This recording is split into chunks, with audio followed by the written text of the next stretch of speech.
Time to get to know another local businessman up close and personal. Jay? Yeah, it's going to be interesting. It is the only manufacturer of flatware in the United States that is 100% made in the United States, and we're talking with Matt Roberts and from Ashero Manufacturing. Good morning, and I think this is interesting because we're going to have to get into this. Folks definitely know the former Oneida Ltd. building facility, which you folks purchased, correct, Matt? Yeah, in 2005, we bought the whole factory, 90 acres and 1 million square feet. Wow. Wow. What an undertaking, huh? Yeah, I don't know if we're the dumbest people in the world or the smartest. We're not really sure yet. So did you have some experience at Oneida Silversmith before, you personally? Yeah, I started in 91 and worked my way up through the organization. Actually was running the factory. I joke, it's really not a joke, but they gave me the keys to the Titanic.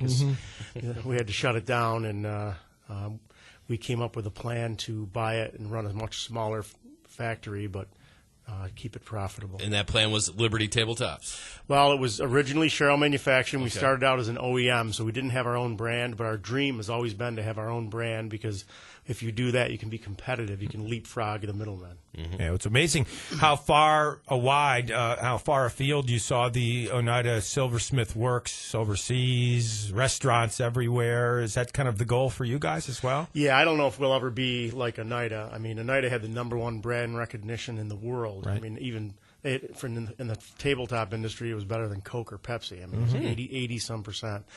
But we just want to be small, have a niche, which is made in the United States, which we're the only ones, and be profitable and create jobs. And, when profits come, share them with the employees. Great. What was your field of expertise before when you were at Oneida Silversmith, and have you then expanded, obviously, your role to encompass the entire operation beyond that? Yeah, originally I went to school for electrical engineering. Local guy, went to MV, Clarkson, SU. Yep. So I've tried to stay in the area, and I started out in quality engineering with Oneida. Now I'm learning, the sales aspect, the marketing aspect. I mean, my business partner, Greg Owens, does a lot of that, but we sort of try to tag team as much as we can because it's only 2 of us doing a lot of the work. Yeah. And how many employees do you have at this point? We have 35 right now. We started out with a contract with Oneida and some other companies, and we got up to about 150, but then the Lehman thing happened, and basically everybody stopped buying from us. So we had to retrench, actually constricted all the way down to 6 employees. Now we're back up to 35 and looking to grow. We're not going to be 2,500 like Oneida was, but whatever is profitable, we want to do that. Sure. And the name Liberty Tabletop, how did you arrive at that? It was just something that was patriotic. I mean, there's a lot of brands named Liberty, just something different.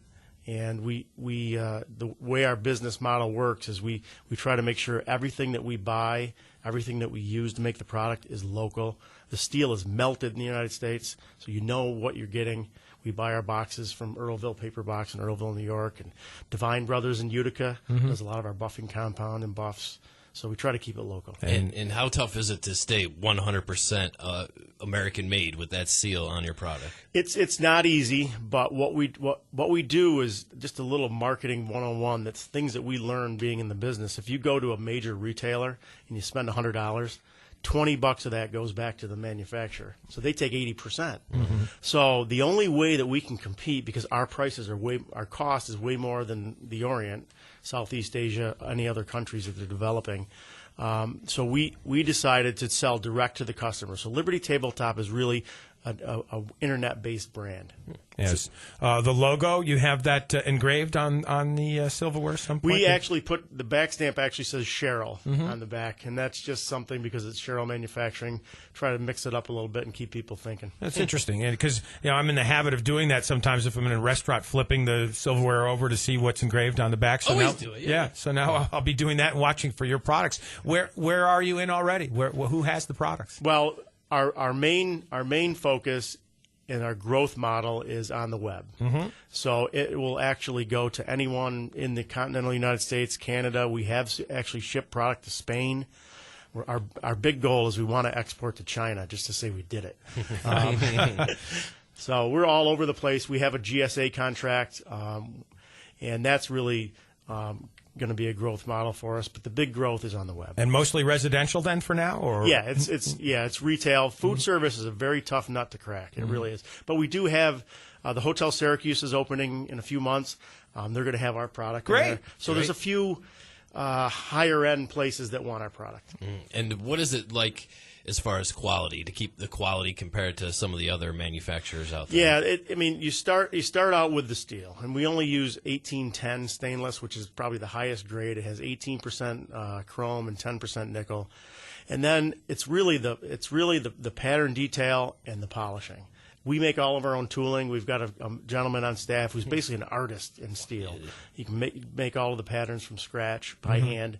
And then that's how the tooling starts. Jeepers. Talking to Matt Roberts from Liberty Tabletop with the silverware that they're cranking out. And how many different types of silverware do you have? We've got 22 patterns. We're probably going to add 2-3 more. You try to add maybe 1 or 2 a year because some designs just go by the wayside. Some of the big marketing companies like Oneida and Lennox and Gorham, they may have 100 different designs. Wow. But we really focus on the ones we think that people buy on a daily basis. Good for you. So forks, spoons, knives, anything else beyond that? We do manufacture a couple other things. Coffee Julies. Yeah, I'm looking at that here. Pretty interesting. What is that? Explain what that is. Well, Coffee Julies, these two engineers came to us actually when we only had 6 employees and we had no money. And they came in and they said, look, I got this idea for, we call it a coffee Julie. And Julie is the term for a joule, which is a energy term from the science part of the business. So it's basically a hollow bean. It looks like maybe an egg cut longitudinally. And inside of it is a specific type of wax that melts at 130 degrees. So you drop it in your coffee cup. It usually has to work with a vacuum mug. Pour the coffee on it, which is like 180 degrees. It cools it to 140, and then as you drink it, those little Julies are like heating elements in there. So you literally could have 5 hours after you've poured your coffee, it's still drinkable in a vacuum mug. So that's one of the products that helped us. We also make Cleanimals, which is a little keychain, and they actually are going to have some baby items too. It's sort of like one of the dirtiest things you can put in your kid's mouth. You give them your keys to play with. Yeah. And, it's disgusting. So what this woman came up with is they're little animals. It looks like a keychain, and they're made out of stainless steel. We do all of the manufacturing in-house. It says you also supply 33 boutiques and 15 other locations. Yes, that's another part of our business because when you have flatware, when you want to buy something like flatware, it's tactile. So you want to hold it, feel it, look at it personally. So we sell on the internet. We do send samples out. We're the only company that does that just because we're not in retail stores. So we started to get into boutiques. Boutiques have a lower profit margin, so we can afford to be there. And then, there's a few boutiques. You can actually go on the website. There's one in Sherrill. There's one in the area. There's one in Cazenovia, Saratoga Springs. So it allows people to go look at it. And as we wrap up here, any final thoughts or anything you'd like to tell folks out there about the business?